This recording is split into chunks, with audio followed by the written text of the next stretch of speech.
Guys, that was Snipper. Today I'm going to show you 14 more hidden features in iOS 11 Beta 4 that I found today.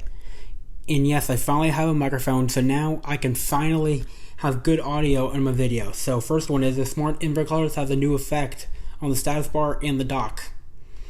So when you turn on Smart Invert, and if you see here, when you're in settings, it doesn't look like anything changed in the status bar.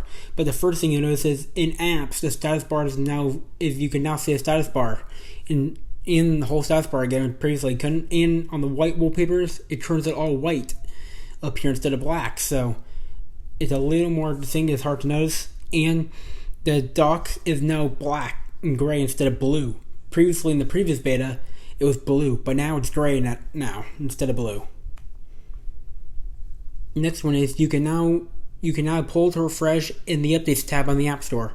So when you go to the App Store, when you go to updates, you can now pull to refresh to detect if there's any more app updates. So let's say you have like 7 apps that need updating, but then when you pull to refresh, if you don't know if there's any more updates, you can pull it and refresh it to see if there's any more updates.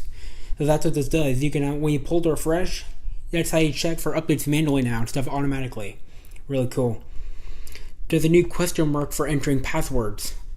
So let me go down here and sign it. Yep, so when I click sign in, you notice right here there's a new question mark right here in the passwords tab for Apple ID.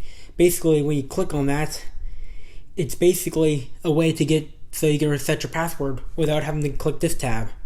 So again, when you click the question mark on the password, that's a new shortcut, so you can reset your Apple ID password right from there. Really cool. The remove icon dock has changed.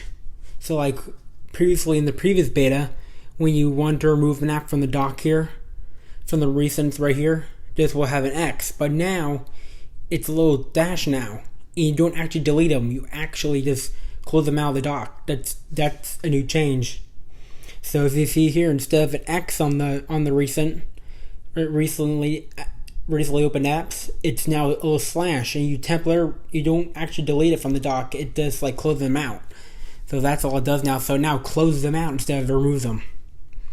Next one is the camera messages has a black bar. So I've already had this set up correctly. So when you're in your messages here, when you click the camera, if you see here, there's now a new spacing right here, which in iOS 10, let me go get my iOS 10 device. So the black bar right here is new. So let me go to my messages on my iOS 10 device.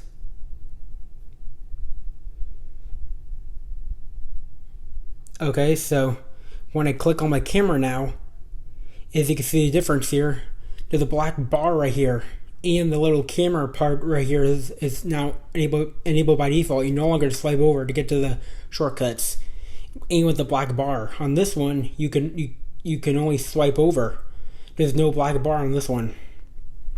Really cool. So the next one is that TV providers have a bar that separates them now. So when I go to my TV provider here, let me sign out of here very quick so you can see this. Okay, so I signed out of my TV provider. So when you go down, there's now a bar in between service electric cable and TV communications and CenturyLink Prism. So CenturyLink Prism and service electric cable, in between those two, there's a bar separating those. So it separates half the TV providers with the other half. So it's if there's too many TV providers at one time, it now separates them so they're not all cluttered up. So you can see which ones are different and which ones are the one people use the most. Because these spaced them out, because these are the ones people have the most. These are the ones that are being newly added. So this is just for added TV providers, I think. I'm not sure. So spacing of TV provider tabs. Interesting. And next, the health graph in the health app now works. So in the previous beta, it just would not work. So now when you go to health, in your graphs, the graphs now work just like this.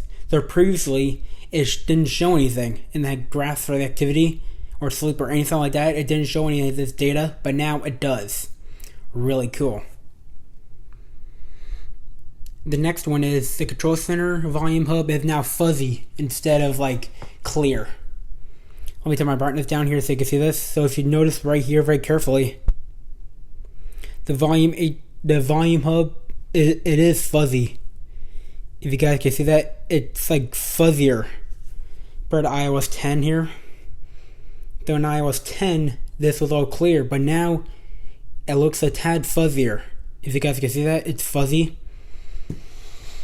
So I may have a photo in here somewhere showing it, the control center somewhere. So I don't have it available. I cannot show you at the moment, but you kind of get the idea. It's fuzzy.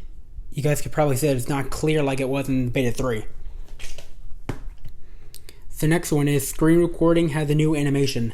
So like when you pull up your screen recorder, then tap on it, it'll 3, 2, 1.